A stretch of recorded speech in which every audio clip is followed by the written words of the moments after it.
Mana? Yang cuma mana itu? Anu bukan? Siapa dari? Mana? Bisa. Sudah masuk. Apa kan? Orang Indonesia guys, apa? Bangga ini. Bapak Islam, Dharma Sakti, David Tanur, Indra, Zaki Askan, Egan, Justina Ilmiah ya, Khairul Anam, Sakit, Maleta, Marsha Aulia, Muhammad Akbar, Muhammad Nabi, Muhammad Akbar Solim, Muhammad Abdan, Muhammad Rizki,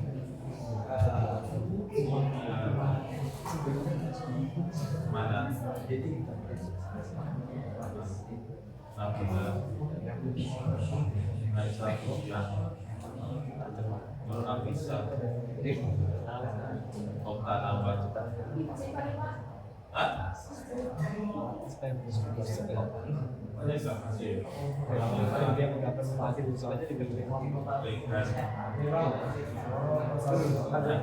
Kamu terbuka. Resina, Rizkia, Sabila, Siti Kirana, Yuna. Kita mulai selalu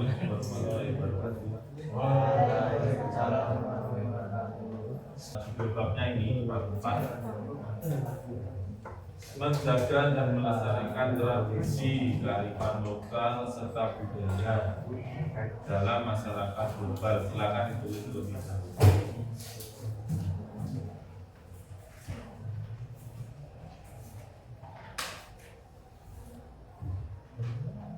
Sudah ya, kita bahas yang mikir ini namanya Pak Robert Sibarani, mikirnya tahun 2015.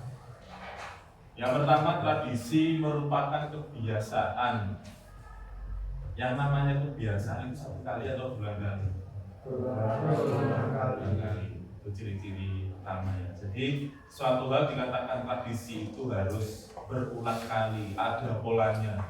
Yang namanya berulang kali itu pasti ada polanya. Kayak kalian kebelet ke kamar mandi gitu ya, itu kan ada polanya kan. Kalau yang jamnya pagi ya pagi, kalau habis makan dan seterusnya. Itu namanya kebiasaan. Tradisi itu harus berupa kebiasaan yang berulang-ulang, yang dimiliki bersama suatu komunitas. Ini yang perlu saya jelaskan dulu. Di dalam masyarakat, mendingmu kayak dunia kita mau keluar. Di dalam masyarakat itu yang paling rendah, paling kecil sedikit itu namanya individu. Kumpulan individu namanya. Kamu ketemu ibu namanya kelompok. Atasnya namanya kelompok.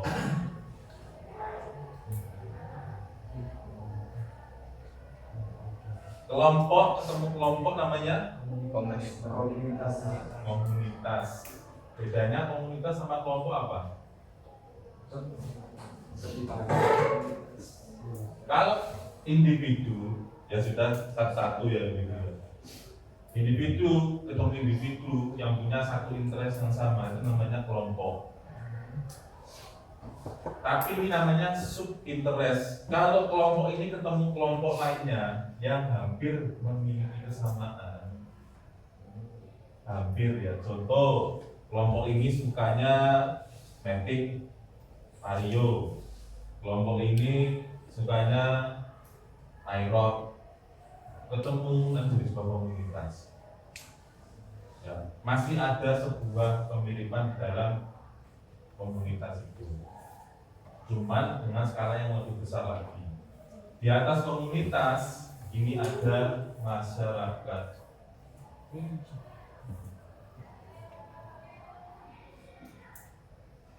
Tradisi, kembali ke situ tadi, itu yang melakukan itu adalah sebuah komunitas. Kalau masyarakat itu sudah semua, pasti semua yang masyarakat ya.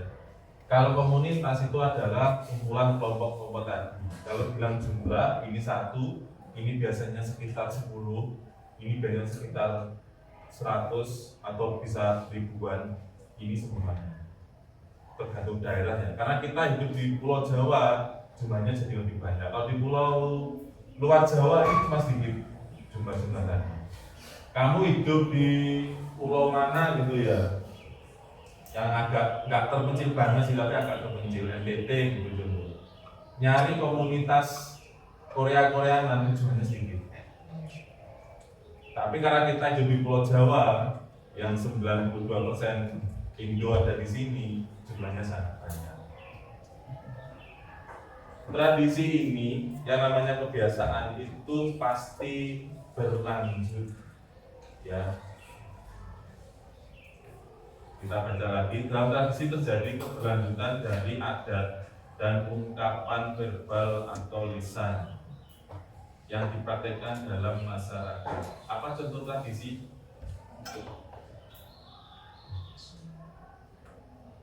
Setelah sholat Idul Fitri kalian ngapain? Nyari uang. Silaturahmi nyari uang. Bener, jawaban nyari uang itu bener.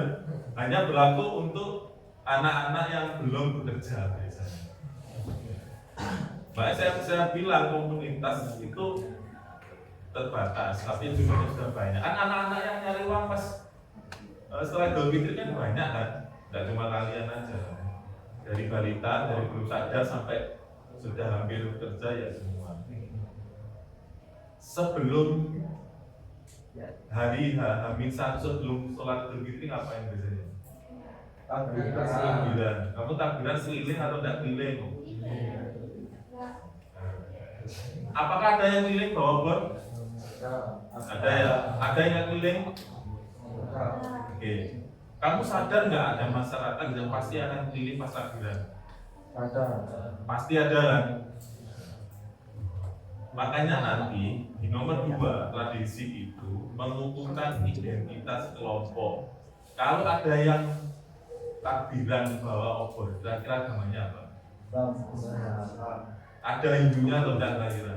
Nah, itu namanya tradisi. Jadi kamu tidak nanya, lihat orang melakukan itu dari tahun ke tahun. Itu kan bawa obor kan tahun kemarin ya kan? Tahun kemarinnya ya. Nanti tahun depan ya lagi. Itu namanya tradisi. Setelah Idul Fitri, salam-salaman sama siapa yang pertama kali? Orang tua. Habis orang tua? Kakek nenek. Kalau kakeknya enggak sadar satu kota ya. Setelah itu? Tetangga. Siapa yang bikin aturan itu? Enggak ada. Tapi kan kita semua melakukan. Rutin atau tidak? Itu namanya tradisi. Ciri-cirinya seperti itu. Yang terakhir, nomor 3 ini, tradisi merupakan sesuatu yang dikenal dan diakui oleh kelompok. Tadi kamu ngaku nggak setelah dari orang tua ke tetangga itu ngaku atau enggak? Ngaku kan? Berarti kita mengakui itu adalah sebuah tradisi yang kita lakukan. Contoh lain, Arema kalau habis menang ngapain? Konvoy. Yang konvoy itu pasti Arema atau bisa bukan Arema? Arema. Itu sudah tradisi. Jadi kalian melihat sebuah kegiatan yang berulang. Konvoynya bener ya. Dan biasanya ada triggernya ya. Kayak tadi Idul Fitri, triggernya setelah kita selesai puasa Ramadan, sholat Id. Arema menang itu triggernya, konvoynya adalah tradisinya.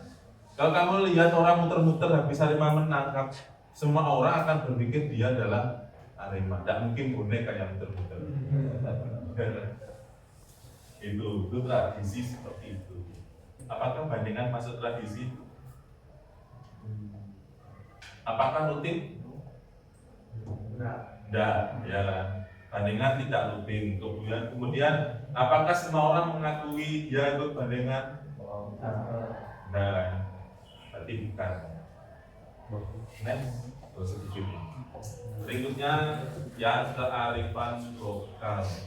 Di mana? Pakai HP. Caranya? Chat. Lebih banyak chat atau telepon? Lebih banyak chat atau video call? Chat. Itu tahun 2026. Dan kamu pakai chat. Ada yang pakai SMS? Tidak ada ya. Itu cuma nomor scan, iklan di online, iklan pinjol, itu tidak ada ya. Mundur 10 tahun berikutnya, tahun 2016. Sudah lahir?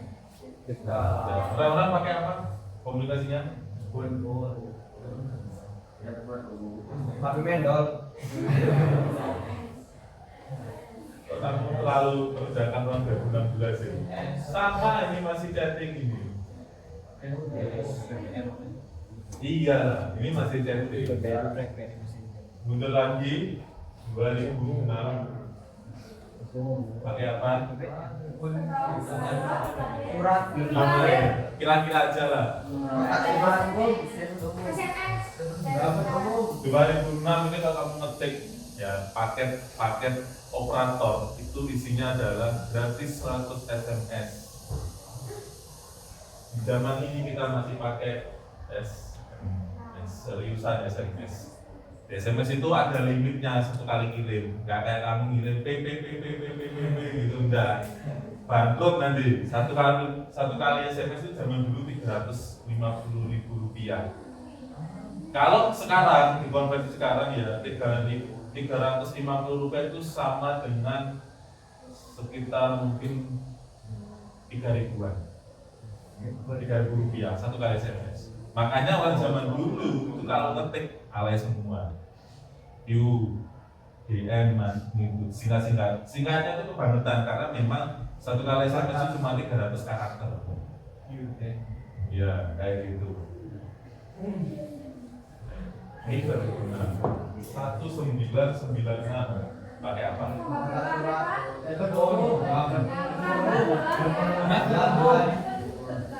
Ya, sekali. 96 lagi 86 Surat. kira-kira aja. Belum pernah lihat filmnya Dilan. Nah, Dilan pakai apa? telepon. Hah? Punya telepon. Telepon umum di jalan. Dilan itu settingnya tahu? Ya setting. Oke, masih ini. Kalau 86 Surat. pakai yang namanya pos. 76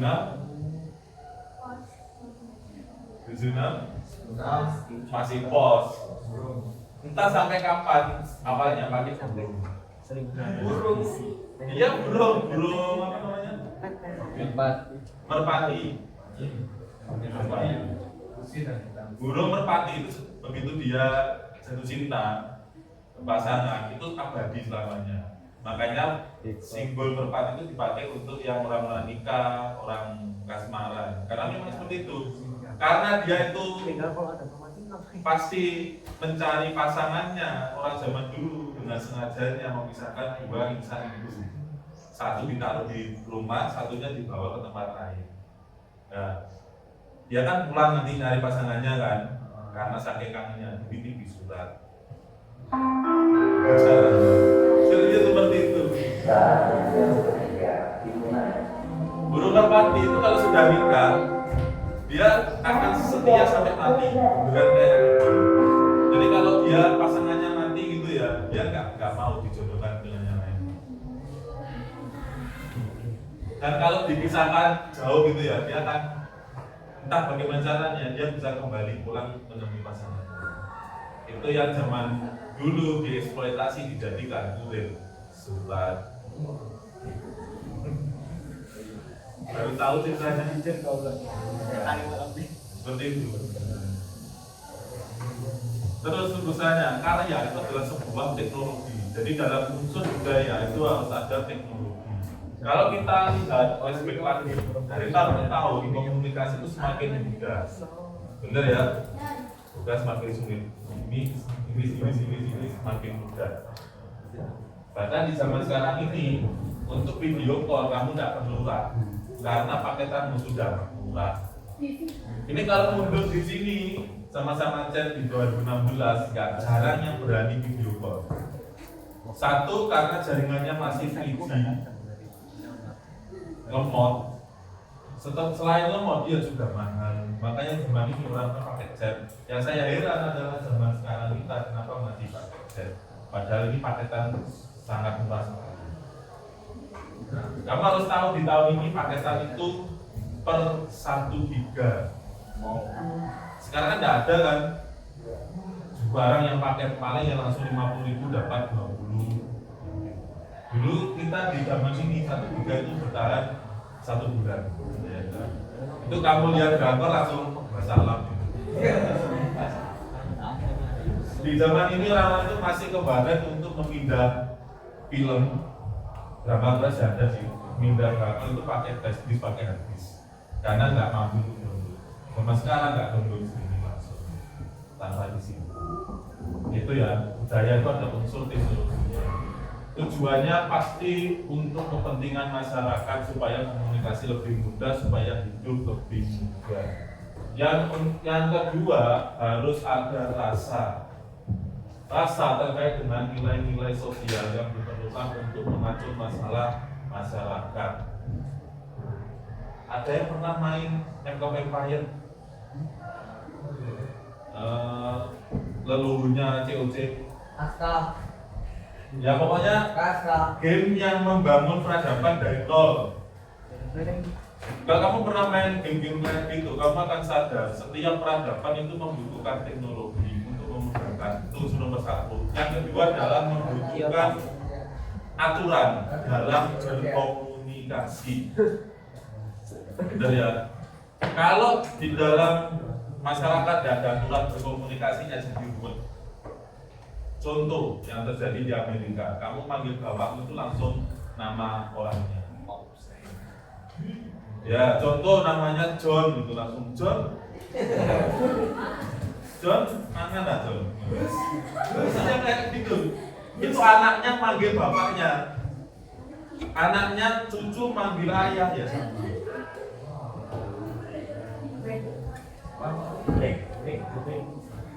Ya menurut mereka nggak lama, tapi kita yang mendengar aja aneh gitu rasanya. Nah, rasa itu untungnya di Indonesia itu masih ada budaya-budaya yang terjaga. Kamu kalau lewat depan orang tua caranya gimana? Ya, setidaknya bilang permisi lah ya. Kalau nggak sentuh musuh permisi. Tujuannya apa? Hah? Bener. Supaya sopan, supaya menyadap, supaya menjadi orang yang lebih tua. Kenapa orang yang lebih tua harus kita hargai? Kenal Yonda, berjasa Yonda, kenapa dihargai? Kenapa? Kan kadang bahkan kita tidak kenal sama orang itu, ya kan? Kenal aja tidak, apalagi berjasa tidak mungkin. Tapi kenapa kita hargai? Pernah nggak kepikiran apa sih harus menghargai? Nggak kenal juga. Supaya kalau nanti kalian sudah jadi orang dewasa, kamu juga dihargai. Walaupun nggak kenal, menghargai seorang itu nggak harus kenal. Ya. Dengan menghargai orang lebih tua, kita akan meminimalisir konflik dengan orang itu. Ya sudah. Ya. Coba yang bisa bahasa Rominggil. Coba kamu marah pakai bahasa Rominggil. Bisa atau enggak? Kayak sambil duduk gini, sambil marah, bisa atau enggak? Tujuannya itu untuk mengurangi konflik-konflik yang tidak diperlukan dalam komunikasi masyarakat. Dengan adanya sikap kita menghormati orang lebih tua, konflik-konflik itu diharapkan tidak terlalu melonjak. Tidak kayak orang zaman sekarang punya konflik, punya masalah, bacok. Iya atau enggak? Kamu lihat di berita, gara-gara masalah cewek, dibacok. Gara-gara masalah tidak penting, bacok lagi. Itu kalau orangnya sambil duduk, sambil bahasa ngomongin gitu, kira-kira tidak bisa dibacok. Ya kan? Karena dengan cara kita menunduk, itu kan ego kita yang kita rendahkan lebih dahulu. Kalau ego kita masih tinggi, kita nggak mungkin bisa jalan meskipun kalau ego kita masih tinggi. Orang yang egonya sudah direndahkan, orang yang bisa mengatur egonya sebagai terlalu tinggi itu nggak mungkin terselus emosi yang terlalu tinggi. Makanya kenapa di daerah masyarakat yang tidak punya budaya itu gampang emosian. Contoh di Makassar, tidak terima bacok. Di mana lagi? Madura yang sebelah Bangkalan. Madura ada 3 BTW ya, yang Pamekasan, Sumenep itu halus. Sumenep itu halus, Pamekasan netral, Bangkalan keras. Ya, ini senggol bacok itu ada di Bangkalan. Hikmah yang bisa kita ambil, jangan mudah silau dengan suatu negara. Negara yang punya budaya itu jauh lebih aman, ya lebih manusiawi. Minggu depan saya usahakan kita masuk bab 5. Itu bab yang paling seru ya tentang NKRI. Masih saya susun, semoga kita tidak harus on-cam ya. Biasa lebih luas menjelaskan. Kita akan membahas tentang apa yang terjadi di dunia ya. Itu ya. Tolong ini kan yang dimatikan. Sudah ya, saya pilih Assalamualaikum warahmatullahi wabarakatuh.